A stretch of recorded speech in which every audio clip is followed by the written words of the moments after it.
hello, everybody. Welcome to FSU Coach Live. My name is Tim Bankhurst, and today's guest is Chris McKnight. He has had many roles in baseball. So, Chris, without me trying to introduce your history, maybe you'll just give us a little bit of a background of where you came from and what you're doing today. Sure. I appreciate you having me on, Tim.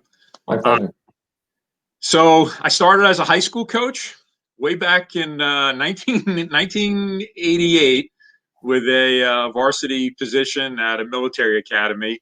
I was fortunate that one of the AD trusted a young 23-year-old kid to come in and take over the program. I coached there for only a year, but in that year period, made some good relationships, and I got offered a coaching job at the State University of New York, Old Westbury.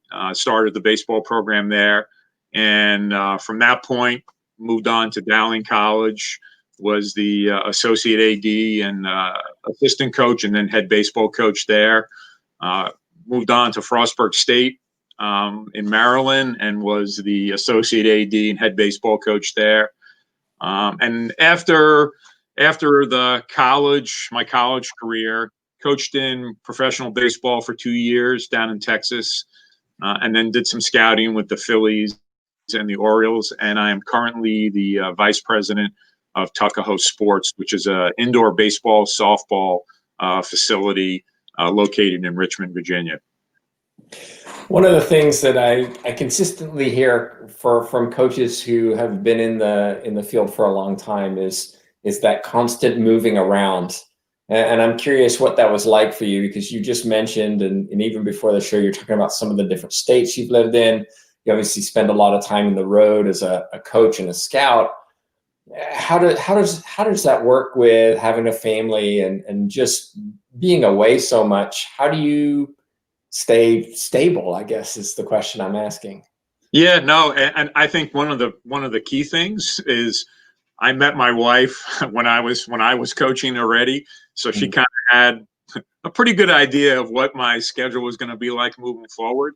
So that you have to have a very supportive spouse, number one. I think that's incredibly important to make all this work.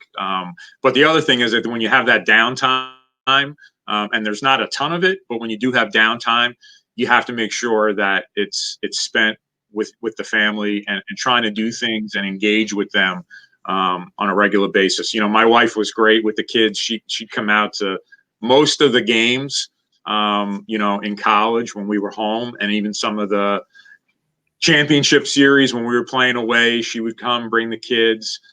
So had a really good family support on that end. And then also, just being the wife of a coach, like you alluded to, the moving around, you have to move. I mean, that's the nature of the game. And, I was lucky. I was at Dowling for 10.5 years, and then I was at Frostburg for 8 years. So it wasn't, I think, as much as it is today, moving around, especially nowadays, coaches, it seems like 3 or 4 years, but that's the nature of the business. And you have to be willing to do that in order to keep moving. If you want to keep moving up, and depending upon where you're at, if you're a grad assistant, you're probably not going to stay there for more than 2 or 3 years. And then after that, as an assistant, if you want to move up to a head coach, you're going to have to move. So I think that's just part of the gig, and people have to realize that before they even get into this profession. Yeah. You've also coached across different generations of players, and I'm curious, sometimes we hear, well, kids these days aren't the same as they were 20 years ago. And have you noticed that? And do you find that you have to coach differently now than you did, say, back in the 80s when you started? Yeah, I think there's a little bit of coaching difference right now. For me, I think the most important thing really is just setting your standards, right away. Once you set your standards and you have an idea what you want to get across to the kids, I don't think that's changed. Kids want structure. I think they like it, and also I think they need it to perform. So I haven't changed that part much. I think, nowadays, the old school coaching about in your face, that doesn't work anymore. I think you still have to be stern, but you also have to bring a side of the compassion, to it. And just remember back when you were playing, what you liked as a coach, what you didn't like as a coach. And I I remember my coach from, I think I was 8 years old in Sayville Little League. I still remember the guy. And you asked me who my 12 or 13-year-old coach was. If you gave me $1 million today, I couldn't tell you, because he was the guy that was in your face all the time. You made an error when you were running into the dugout. He was, barking something at you. I couldn't tell you his name, but I remember the 8-year-old guy, because he was one of the guys that would talk to you before the game, would talk to you after the game, win, lose, or draw.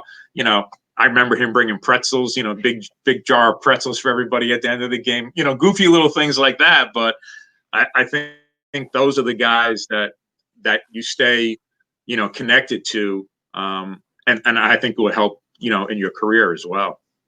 It's a great point, and I think the small things matter, and a lot of coaches forget that. The little thank you notes, or as you talked about, even just the snacks. You remember the snacks from way back, and it makes a difference. One of the reasons that I was really interested in talking to you is because you were a scout, and it's not a frequent position that I see somebody as their profession.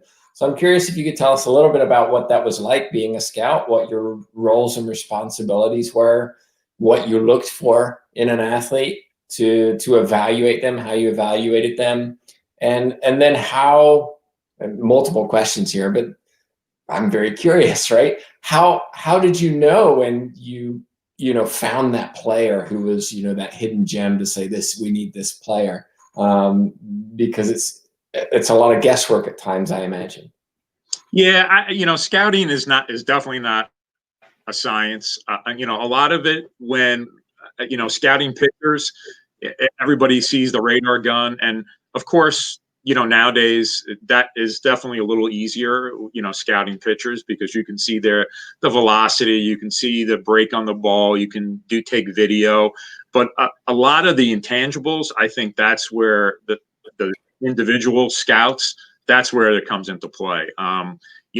Digging deeper. You can't. There's no tool out there that measures someone's heart, or their desire, and that's a lot to be said. Nowadays in Major League Baseball, it's all about the analytics.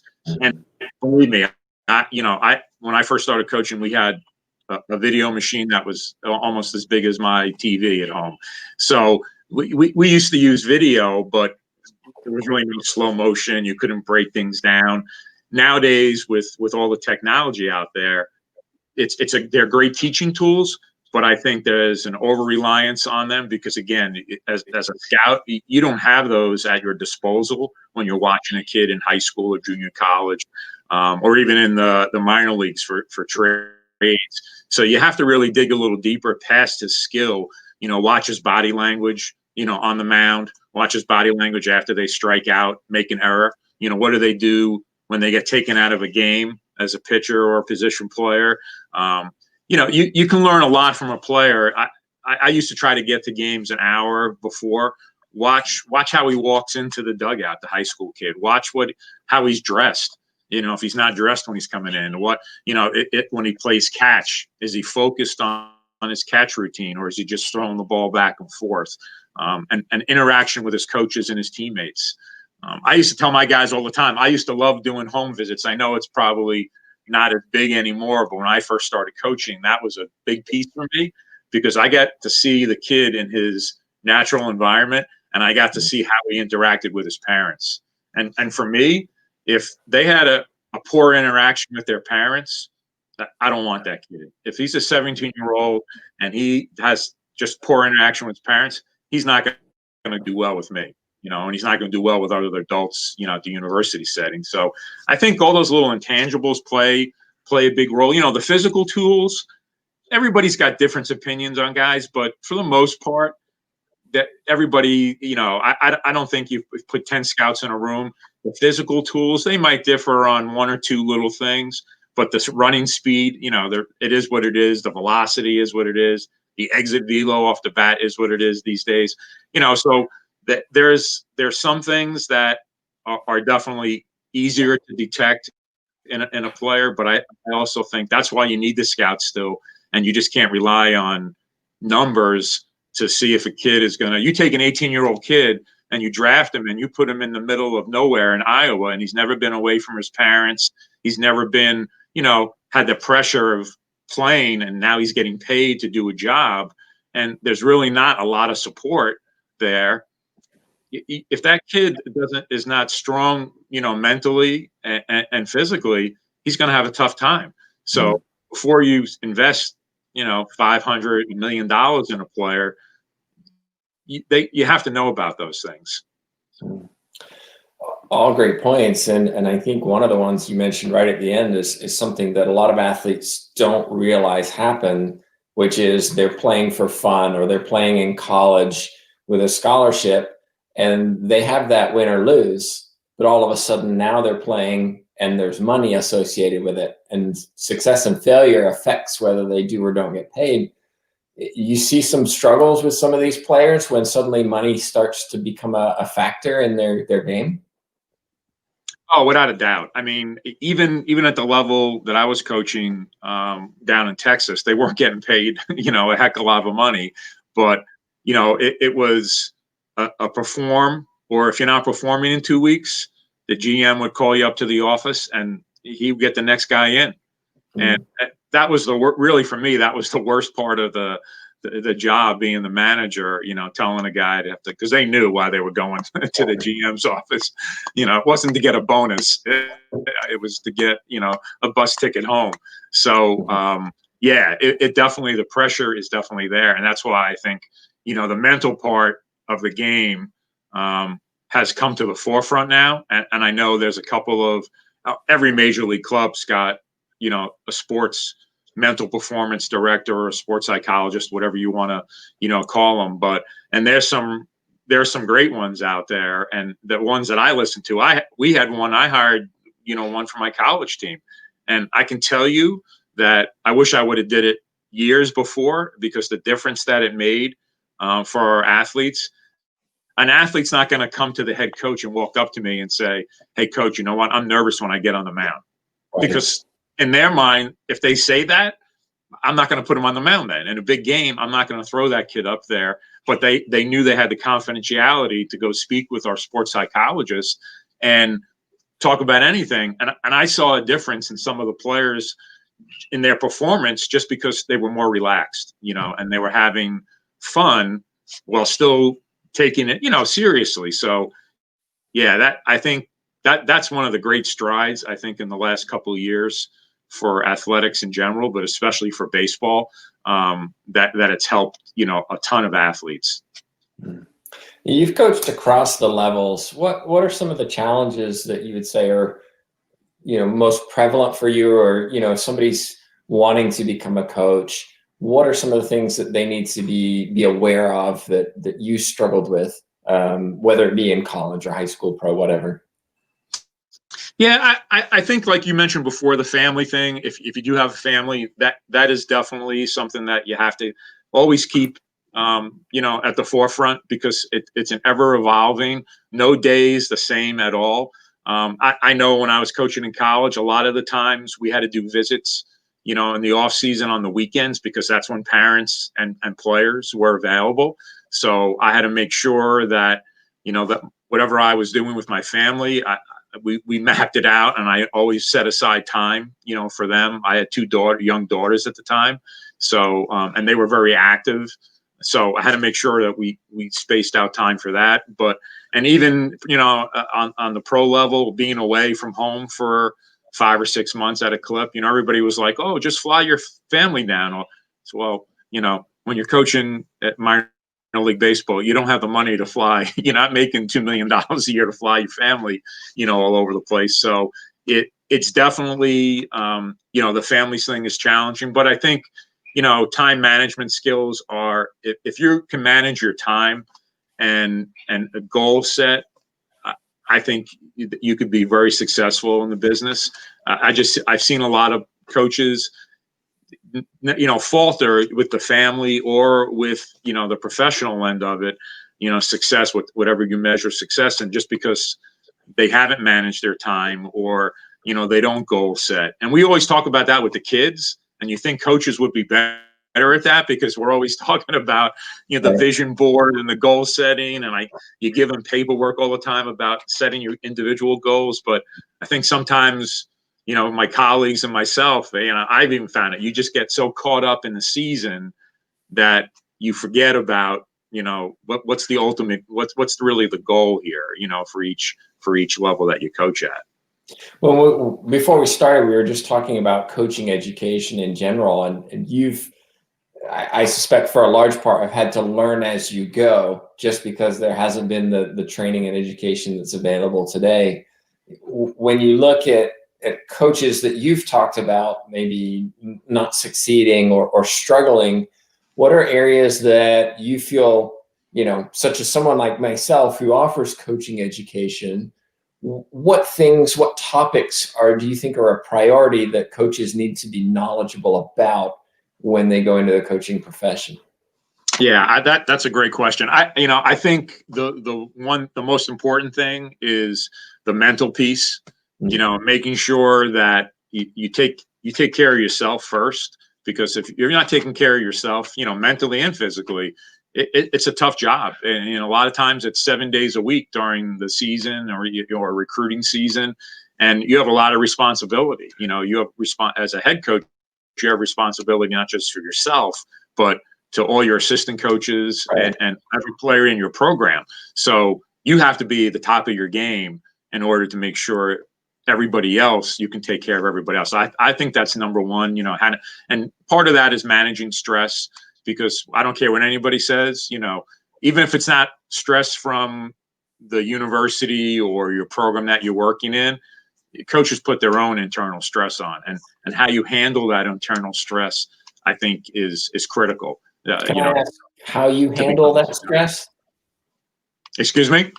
Can I ask how you handle that stress? Yeah, my thing was I would always I made it a point when I got in my car or got on the bus, and when I got home, I would tell myself, hey, it's done. Win, lose, or draw, I'm back. My kids could care less if I won or lost. I mean, as they got older, yeah, they were more into it, of course, because they understood it a little more. But when they were younger, they could care less. And even at the professional level, of course, I wanted to win. Our guys wanted to win, but there'd sometimes be games where a pitcher wouldn't throw well, and there'd be kids, lined up outside the dugout with his card, and the guy would be sitting in the dugout, and I'd say, dude, you need to get up and get out there. We're like, oh, I don't really want to talk to anybody.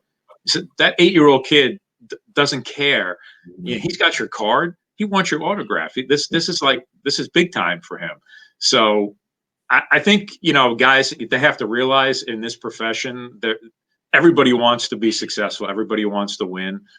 You get that, but there's different ways to define winning. And I think if you can balance, your home life and show the players that you're with and the kids in your program and the families that you care about them, that you're going to win. Even if it doesn't show up on the numbers, you're going to win. And again, I know at college, hey, listen, I looked at my evaluation. The first thing on my eval was, wins and losses, and next was GPA and, retention. I understand that, but I think if you focus on those things, the other things kind of take care of themselves. Now, just a reminder, if you're joining us, we're talking with Chris McKnight. If you have a question, just put it in the chat box, whatever platform you're watching on, and we'll get it to him. I'd like to talk a little bit about what you're doing right now, because you're away from the college, you're away from the professional, and you're working, as you talked about at the beginning, with a large group of teams and baseball players at the junior level. Can you explain a little bit about your job and your roles and responsibilities? Because it's important, I think, for people to understand that coaching, that term coaching, encompasses a lot of different employment opportunities. And you have an interesting position. So share a little bit about what you do. Sure. Well, right now I am the vice president of a nonprofit baseball facility called Tuckahoe Sports. We're located in Richmond, Virginia, My job is pretty unique. I still get to coach a little bit. I coach our teams. Two of our teams here are our 2024 team and our 2025 team for baseball. So that keeps me busy a couple of nights a week coaching them. But really, my main role is the development of the baseball and softball programs here, and trying to make sure that our kids get a good baseball, softball education, but also we touch on the community service, leadership. We spend a lot of time with our guys on recruiting. So I kind of have a multifaceted, wear a lot of different hats, almost like in college at a smaller college program where you had to rake the field, cut the grass. It's kind of the same thing here. We kind of do a little bit of everything, but it's really fun because you get to see the development of kids when we had on our program from 8, and you watch them go through the program and you see they get an opportunity to play at the next level. They get to play in college, and you had a small piece of helping that athlete reach their goals. That's what's really cool about it. Yeah.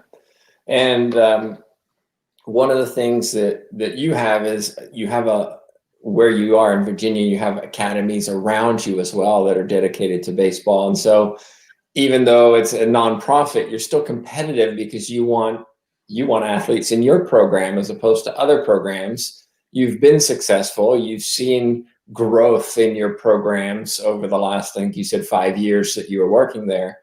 What is it about your programs that attract, kids and parents to come into your programs and stay there? Yeah, I think one of the biggest things is that you have to be honest with the players and the parents.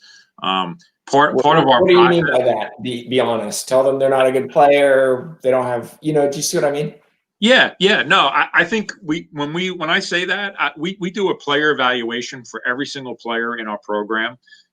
So we sit down with the player and their parents, and it's a 13-point eval that we go over, the basics, hitting, throwing, fielding, some of all the things in scouting.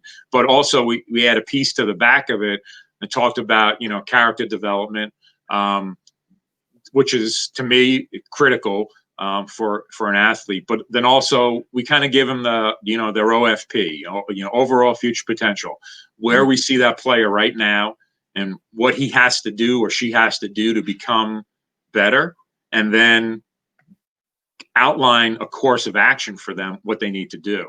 And I think that's what I meant by being honest, is that we don't sugarcoat anything. Of course, when they're 8 or 9, they got to get better at everything. So that's not, but when they start getting to high school and they start having specific goals they want to reach, or schools, if a kid gives me a Power 5 school for baseball, and I know that kid is a Division III player, I got to tell that kid, because I got to be honest with them and say, listen, your skill level, you might think you want to go to school there, and that's great. And, and there's nothing wrong with having a dream school, but if you really want to play at the next level, this is where you need to be looking. And for me, I think if you get to play at any college level, you're a very good player. I mean, the NCAA has that stat: 7% of all high school players get to play NCAA, Division I, II, or III. You got to be better than 93%. That you're pretty good. You get to play at any of those levels, or junior college, NAIA. So I think people get hung up sometimes on divisions, but that's our job then as coaches who are up front. And some people initially, more the kids than the parents, but some parents as well, they don't take that great the first time because they just have this dream, and that's fine. But our job is to bring them back down to reality and say, hey, this is where you're at. And if you want to try to shoot for that school, hey, these are the parameters, these are the numbers. I can give people, numbers, what they have to be at, even to get somebody to look at them. You're throwing 81 and you're telling me you want to be in a Power 5 school and you're a junior in high school. You got some work to do, to get to that, and again, there's potential, but that word is thrown around a lot. And I think it's a way as an escape. People they use it to escape the truth or the reality. I'd rather be upfront and tell, look, this is what you have to really work hard and outline what they have to do, give them the roadmap to success. And if they follow it, great. If they don't, okay, well, that's on them then, because we write them, we keep them. I keep a file on all of them, and year to year we look at it and make sure everybody's on the same path. You mentioned in scouting, you're not just looking for a player's technique and their performance on the mound or hitting or whatever it is. You're looking for those intangibles. And then you also talked about it just now in looking at, our players, are they able to produce on the field? But then there's these intangibles. How do you train those intangibles in your athletes? Do you have support personnel that come in to teach, for example, about nutrition, about the mental performance, about some of these other things that aren't necessarily related directly to baseball? Yeah, we do. And I think that's another piece of the program. We have a sports nutritionist that works with the athletes. In the past, I've brought in some coaches, Steve Springer, for instance, he was with the Toronto Blue Jays. He was the mental performance coach for the Blue Jays. And he talked for about an hour and a half. We didn't talk one thing about how to hold the bat or swing or throw. It was all about, the success rate and the failure rate in baseball and softball, and how you have to deal with that failure rate. And how you deal with that failure rate, it depends upon how good of a player you're going to become, down the road, even at the early ages. And we reinforce that with our guys because it has to be reinforced. I think, again, the mental part, you ask anybody, I do a fun experiment with my guys the first day of practice, just ask them how much of the game you think is mental. And I get answers from 50 to 90. And the one thing I pose back to them, okay, so whatever number you told me, are you practicing that number at home? And all of them, every single one of them go, no. Mm-hmm. So, and it could be easy as, we do some visualization skills, some self-talk, positive self-talk, breathing, whatever works for that individual player. But they have to adopt something on that mental part, because it is a game of failure. And how you react to that failure and how you rebound off that failure is going to determine what type of a player you become. That's a great response. Just in closing, thinking about coaching as a whole and what you've seen across the many years you've been doing it, for those looking to either improve as coaches or get into coaching, what one or two things would you give them as far as advice? I'll tell you, one of the things that I got advice really young, and I took it to heart. I found people that were successful in the business, and I made sure I got to know them.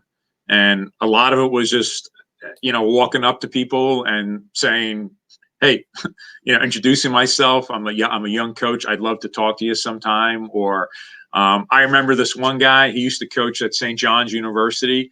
And on Friday nights, he was a bartender. And I used to go down to the bar and hang out for like an hour with him when he had some slow time, and just sit there, have a Coke, and talk to him and ask him questions.